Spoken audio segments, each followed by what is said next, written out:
Welcome back to Making a Major. This is episode 7 of the 2023 Outland Empire Post-Mortem.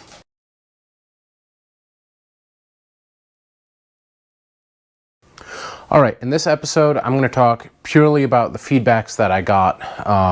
So with all good matches, we send out a survey afterwards and we ask like, hey, what did you think about this match? And the nature of, looking at surveys and reflecting on things, we tend to only reflect on the bad things. So most of the list that I have here is the things that people didn't enjoy. What I can say is I had 57 people reply. We had like 120 shooters, which means we had an almost 50% response rate.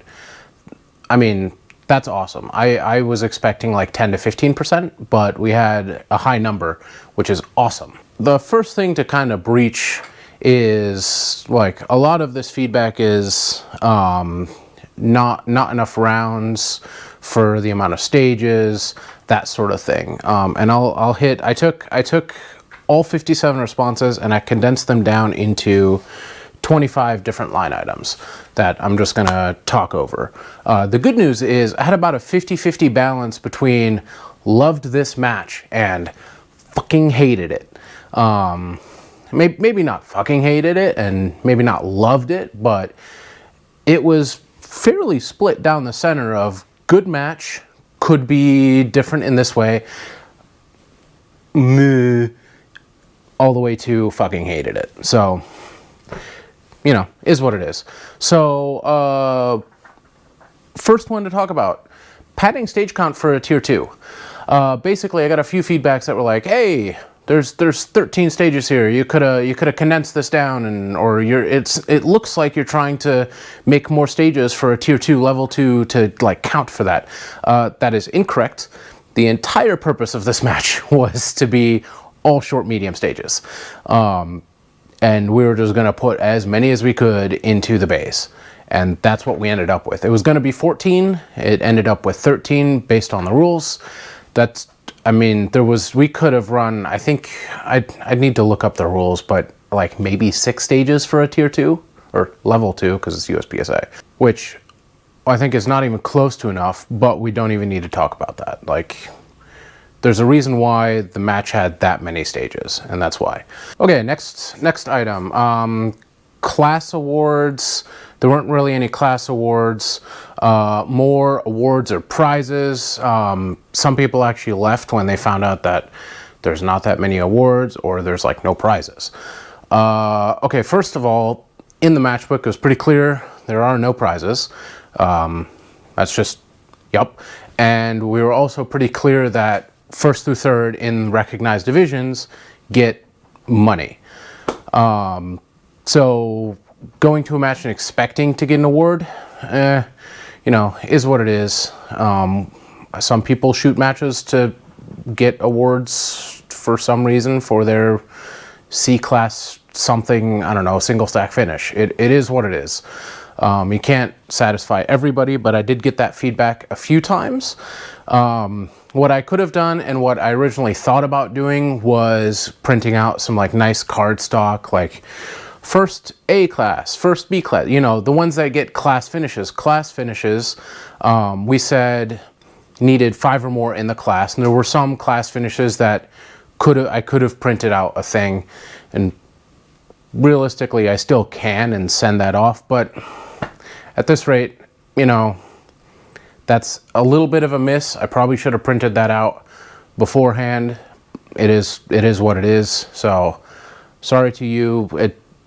Only Carry Optics had possibilities of class finish, just by the way.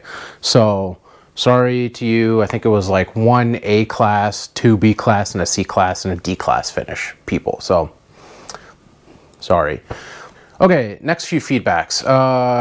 Some people didn't appreciate the 1 per on paper, the fixed time, the Virginia count, and that's fair. Some people consider those unconventional scoring mechanisms. I would beg to differ because, they're in our rule book and they are very much conventional. In fairness, we had 4 Virginia count, bays 1, 2, 6, and 8. 2 of those were fixed time, and then we had 1 speed shoot. So we had 5 stages on a 13 stage match, so 8 normal Comstocky stages. In fairness, like, that ratio is a little bit tilted to one end, but most people expect like 1 Virginia count for the entire match. So it being the nature of the plan of this match to have more of that stuff, that is exactly what you get. Okay, next thing, match fee too high. Some people complain that the match fee was too high for the amount of shots fired or the amount of stages shot. Once again, it boggles the mind. Like, I don't understand that. There were 13 stages, and I get, yeah, they were small stages, but there were 13 stages. And yeah, it's 181 rounds, including the 8 for chrono, so you probably shot about 176 or 175 of those. Yeah, it's a lower round count match because they're medium and short courses by design. The match fee, $125. That's also rather low. What you should expect, especially nowadays, is between $160 to $180 for a 10-stage state match. So us making it that cheap was actually on purpose. This was a legit level 2. We bought stuff, we built things, and we did all the work to make it a level 2 match. That you wouldn't really see at level 1 matches, you know, static ROs and stuff, and ROs cost money. And yeah, we probably could have charged like $60, and that would have paid for all the targets and crap, but then we wouldn't have had static ROs. So there's a little bit of a give and take there. 125 was about as low as I could make it. Like, if we were doing competitor prizes and I actually have to go spend money on prizes, then yeah, it would have had to be more than that. So the match fees are, I mean, I purposefully set it as low as possible. That's just how it was. Okay, next one. Higher round count. That was across the board. A lot of people were like, oh, I wish there were higher round count stages. Yup. Okay, cool. I mean, I think we've gotten this short medium thing out of our system. So I think, I mean, I immediately turned around and made a 44 round basically hosing stage with all of the movement for our local match 2 weeks later. So yeah, I get it. People want to shoot more, and we'll probably cater a little bit more to that. But this was realistically a fascination that Eric had to run that sort of stage. And then I hopped on board because I thought that was nice and interesting. And then y'all came along for the ride. Next one, rain, ew. Yeah, I mean, the rain sucked. Like, it wasn't fun. I'm sorry. So why did we have it now?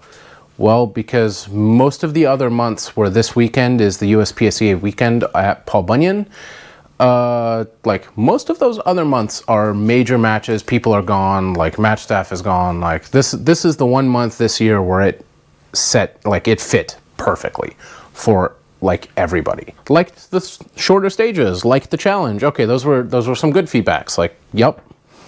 Thank you for liking them. Thank you for liking the challenge. We obviously learned some lessons. If you watched the last few videos, like, yes, some things have been learned. Lunch break was too long. Zones divided awkwardly. Yeah, let me split that. Well, let me combine those together and we'll talk about that. So zone 1 was all the single bays. It's 1 stage in each bay.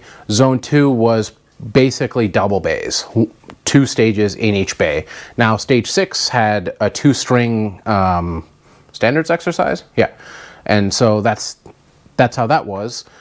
Stage 7 had a double. Stage 8 was a single paired with chrono, and that one took its own amount of time.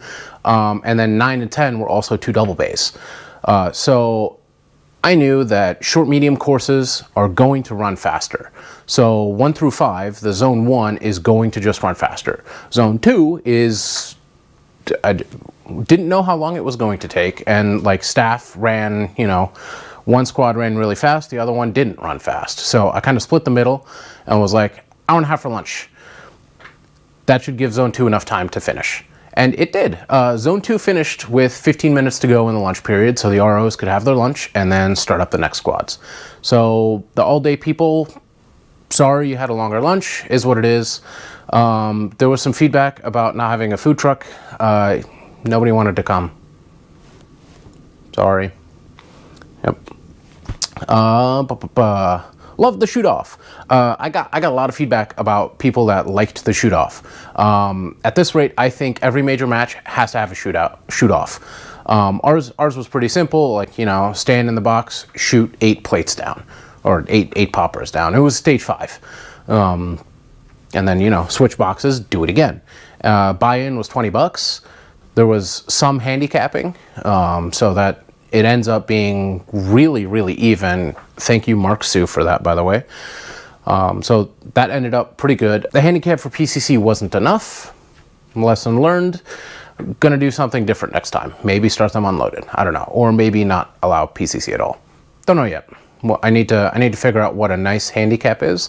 And I'm not a fast enough PCC shooter for like the static PCC stuff to be able to work that out like off the top of my head. I need more practice to be able to think about what that would be better. Okay. Chrono being a double stage was both slow and ran smooth. I got both of those feedbacks. I think a lot of people kind of like the idea of shooting their own gun through the chrono. We had a lab radar set up. It was pretty cool. It worked really well, except for one PCC. We had to use a light base, and that one didn't work, so they got a chrono pass. The lab radar worked really good, held up in the weather, read good. Like, I don't know. We didn't have any problems with it, and it ran about as fast as I expected it. I'd hoped that it would run a little bit faster paired with the stage that it was, but was fine. Every stage had a bait of some form to fall into. Oh yeah, that was part of some good feedback that I got. Somebody was pretty happy that like every stage looked unoffending. It just kind of looked like a stage that you could shoot, but inevitably there was some form of trap or bait for you to like mentally get yourself into, like, oh, that's target's not that far, it's open paper, but it's through a window, or just moving too aggressively and just running right past or shooting into a wall. Like, I very much liked stage 12 for that, because everything is really close. It's not a memory stage, and all you do is you just walk across the window. But the outside 2 edges, they're much harder to shoot, and we've got small targets out there. So like, I shot the wall, not thinking about it, and that's just me being stupid. Okay, so I'm gonna step in here quick. I'm gonna split this into 2 videos because I can already see, based on the timestamp on the camera, this is going way too long. So we're just gonna continue in the next video.